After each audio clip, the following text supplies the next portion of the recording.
Hello, हम लोग guys घूमने के लिए आए थे। करीबन हम लोग रूम से करीबन 5 बजे के करीब हम लोग रूम से निकल गए थे।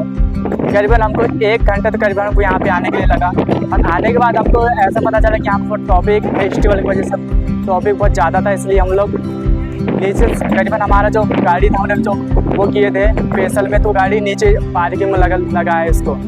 उसके बाद क्या हुआ, गाड़ी तो नहीं आ सकता, इसके लिए हम लोग करीबन 10 से 11 किलोमीटर हम लोग नीचे से पैदल ऊपर आए। हम लोग अभी बहुत परेशान जा रहा है, बहुत तकलीफ जा रहा है।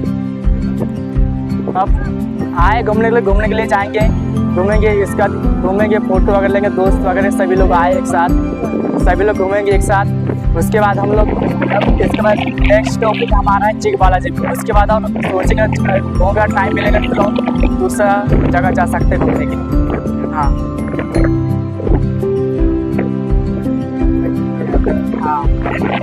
हाँ ये प्लान सेट करके आया था, मगर इस वजह से टॉपिक की वजह से हम लोग जल्दी नहीं आ पाए। यही है, करीबन हमको आने के लिए करीबन हमको 1 घंटा करीबन और 1 मिनट हम लोग दे सकते हैं।